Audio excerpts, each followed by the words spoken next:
Assalamualaikum warahmatullahi wabarakatuh. Apa kabar sobat sekalian? Semoga baik-baik saja. Cuma lagi di channel Ramadan ini. Kali ini kita membahas berita hangat dan masih hangat berbincangkan, yaitu tentang Demokrat yang minta maaf usai sindir Nasdem soal duet Anies dan Gibran ya. Jadi ini hal sebenarnya yang ringan-ringan saja ya, yang tidak harus ditanggapi dengan serius, dan hal yang baik ya. Sudah ada permintaan maaf dari kubu Demokrat terkait sindir menindir ya.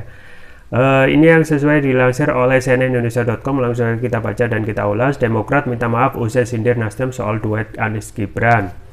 Jakarta, CNN Indonesia. Sekretaris Jenderal Partai Demokrat Teuku Rifki Harsha meminta maaf soal aksi saling sindir partainya dengan Nasdem menyusul wacana duet Anies Baswedan dengan Gibran Rakabuming usai pertemuan keduanya Selasa 15 November.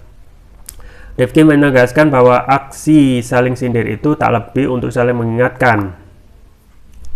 Dia menyebut rencana koalisinya bersama Nasdem dan PKS berjalan baik, jadi sebetulnya saling mengingatkan itu biasa, dan itu makin membuat kita semakin kompak. Jadi sebetulnya ya mohon maaf kalau ada penonton yang kecewa, kata Rifki di Jakarta Rabu 18 November.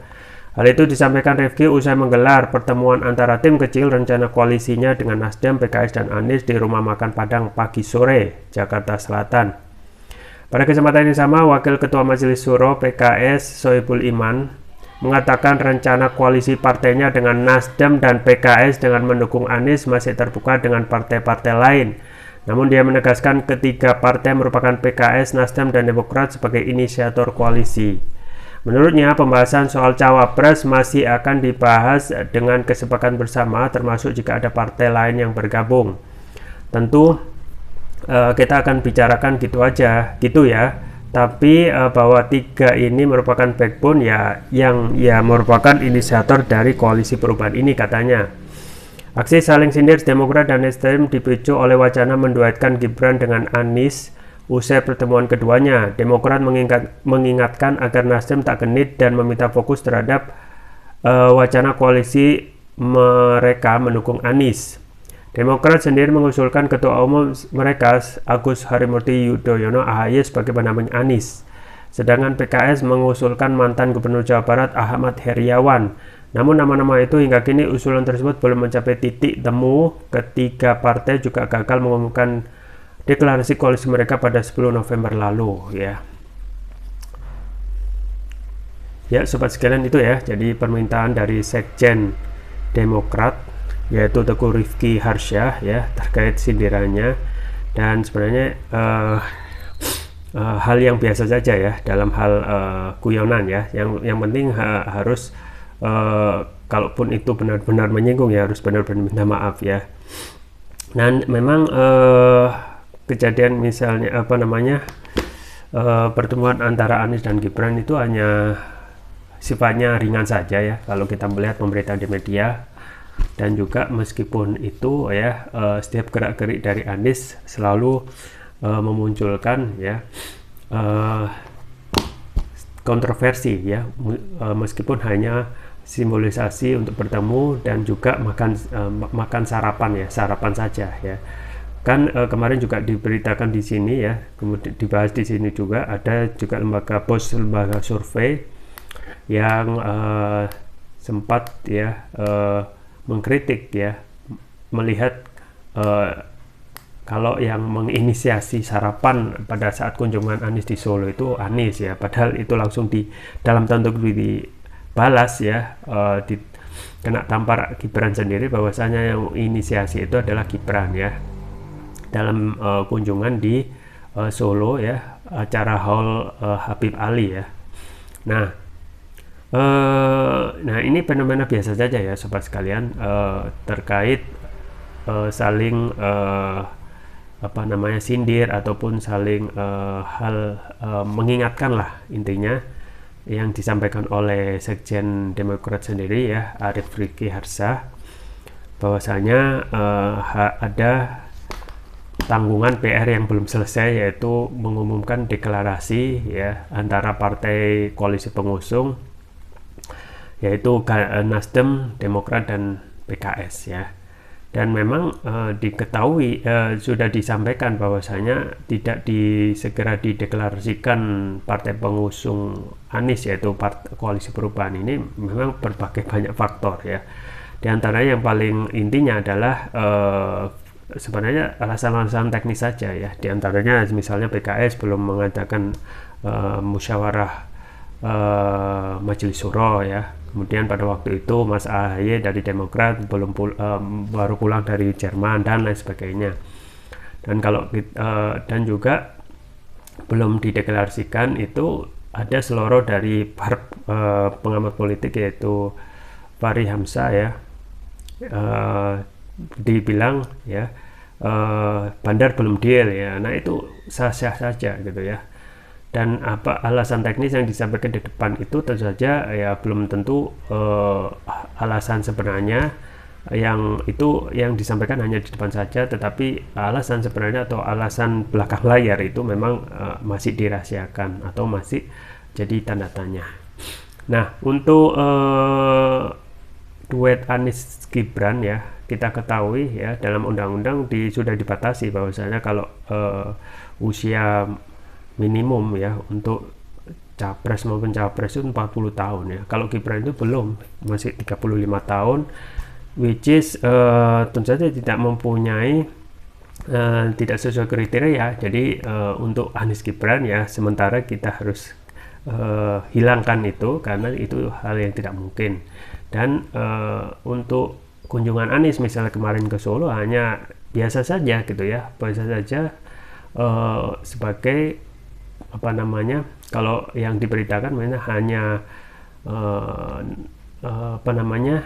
knowledge sharing ya, sharing tentang pengetahuan ketika Anies itu menjabat gubernur di DKI Jakarta ya, sharing tentang transportasi yang kemudian segala hal gitu ya, yang juga disambut baik oleh Gibran.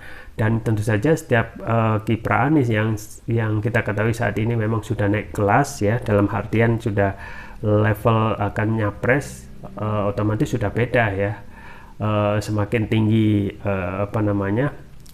daun itu tiupanya semakin kencangnya, makanya banyak sekali serang-serangan terutama yang kontra terhadap Anies. Dan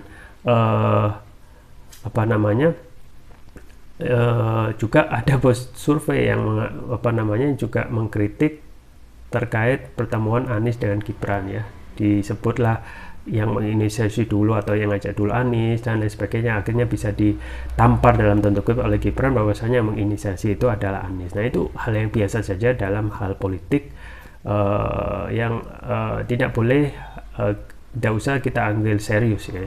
Jadi kita anggap itu hanya sebagai fenomena semata ya, pergerakan orang, kayak komentar, biasalah dalam hal di dunia sekarang yang medsos itu ya, hal yang biasa untuk cepat dan mengutarakan komentarnya. Nah, kalau kita melihat sampai saat ini memang belum ada ya deklarasi antara Koalisi Perubahan yang kemarin sudah rencananya 10 November itu akan dideklarasikan sesuai disamakan dengan Hari Pahlawan. Ternyata itu batal ya dengan berbagai alasan. Tetapi memang alasan kalau kita konfirmasi sesuai pemberitaan juga bahwasanya memang ada keinginan yang solid ya dari Koalisi Perubahan ini untuk tetap mempertahankan semangat perubahan melalui koalisi ini. Artinya mereka tetap meskipun belum ada deklarasi ya, keinginan solid untuk tetap mendeklarasikan Anies dari Koalisi Perubahan ini dan tidak terpecah itu sudah disampaikan ya oleh masing-masing juru bicaranya dan juga untuk dari pihak PKS sendiri. Artinya memang koalisi ini ya, kalau kita bisa memegang omongan dari masing-masing partai koalisi, yaitu dari Demokrat, kemudian PKS dan Nasdem sendiri, kemungkinan tidak akan pecah gitu ya. Tetapi kita nanti bisa tanyakan buat polling ya, apakah benar ya kata-kata dari ataupun statement ataupun komitmen dari Partai Koalisi Perubahan tidak pecah itu benar akan terwujud hingga nanti pencapresan Anies. Itu nanti rencana kita akan buat polling. Nah, kedepannya memang masih tanda tanya gitu ya, tanda tanya.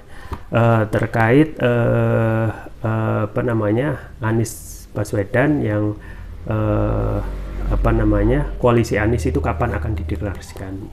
Dan memang masih banyak hal yang diperbincangkan ya, sesuai dengan keterangan dari masing-masing kubu ya, dan baik Demokrat maupun juga PKS, bahwasanya ada yang harus benar diperbincangkan serius dan juga matang, supaya nanti ketika karena gini sobat sekalian, karena deklarasi itu hal yang biasa saja ya, hal yang biasa saja untuk mendeklarasikan ya, apa namanya pengumuman yang sifatnya fix, bahwasanya yang mengusung Anies ini tiga ini ya, Nasional Nasdem ya, PKS dan Demokrat. Tetapi yang menjadi pertanyaan yang juga disampaikan oleh masing-masing kubu adalah what next gitu ya, mengingat kalau kita melihat dari waktu pendaftaran capres itu ya lumayan lama ya, meskipun kalau ditunggu itu ya setahun itu memang kelihatannya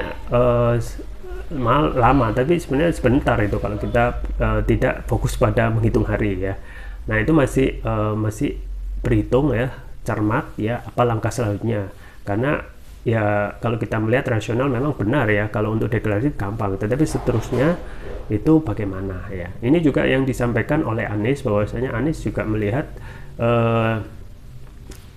ada apa namanya manuver yang sifatnya menunggu ya, supaya kita melihat situasi kondisi ya, kalau bisa itu the last minute lah, artinya nanti konstelasi politik itu ya sesuai dengan kepentingan ya, bisa saja berubah, termasuk juga koalisi perubahan gitu, apakah ini benar-benar bisa solid sampai nanti, ataupun bisa berubah dengan iming-iming ya, kue kekuasaan yang meninggalkan 1,5 tahun ini gitu ya. Nah ini masih jadi patut bertanyakan gitu ya. Di lain sisi ya, kita lihat masih juga saling tarik ulur ya di antara dua partai pengusung, yaitu Demokrat dan PKS, yang sama-sama masih kekeh untuk menyalonkan orangnya untuk jadi cawapres ya. Demokrat dengan AHY, kemudian juga apa namanya PKS dengan Aher ya. Tetapi kembali lagi, kalau kita melihat dalam koalisi, yang jadi tujuan adalah how to get win. How to get win ini yang gampang-gampang susah ya. Di satu sisi misalnya Anies menggandeng AHY misalnya. Nah, mengingat bahwasanya dua sosok ini mempunyai basis massa yang sama gitu ya. Masih banyak basis massa yang lebih besar lagi yang bisa merengkuh ya, bisa dijadikan potensi untuk merengkuh suara yang signifikan di Pilpres nanti, misalnya basis massa NU ya, itu yang juga masih juga jadi potensi ya, misalnya menggandeng tokoh dari NU yang kemungkinan nanti mempunyai perolehan suara yang signifikan dari basis massa NU, misalnya dengan menggandeng Kofifa ya, yang tentu saja dari NU yang mempunyai basis massa yang besar ya, tidak hanya di Jawa Timur ya, kemudian juga di luar Jawa kemungkinan juga banyak sekali ya basis massa NU. Nah kemudian kalau kita setelah itu adalah tentu saja dua hal yang juga kemungkinan menjadi perbincangan adalah, kalaupun tidak menjadi cawapres, adalah bagaimana komposisi kabinet nanti, yang juga tentu saja setiap partai itu ya masih kita ketahui masih bermotif untuk mendapatkan kekuasaan ya. Jadi selain cawapres adalah susunan kombinasi kabinet yang nanti dibagi pada apa namanya, jika tim ini sukses atau menjadi capres, Anies menjadi capres ya. Jadi dua itu saja yang masih tarik ulur ya. Tentu saja tidak ada apa namanya partai yang tidak mau merugi gitu ya. Artinya dalam hal bolehlah tidak dapat jatah capres, tetapi konsekuensinya ya, timbal baliknya ya kemungkinan jabatan di kementerian atau kabinet itu yang menjadi ganti ya ketika misalnya Aher yang merelakan tidak menjadi cawapres, tetapi komposisi kabinet juga lebih besar. Nah, ini masih menjadi pembicaraan ya tentang bagi-bagi kue ya, yang tentu saja yang kita harapkan kembali lagi ya, partai pengusung Anies ini ya lebih fokus, lebih mendahulukan fokus yang lebih berat kepada untuk mengurusi rakyat ya, ketimbang ya hanya bagi-bagi kue dari segi jabatan cawapres ataupun bagi-bagi sharing kekuasaan dari komposisi kabinet ya. Ya, itu saja yang bisa saya sampaikan ya. Semoga bermanfaat. Jangan lupa like, share, dan subscribe. Sampai jumpa lagi. Wassalamualaikum warahmatullahi wabarakatuh.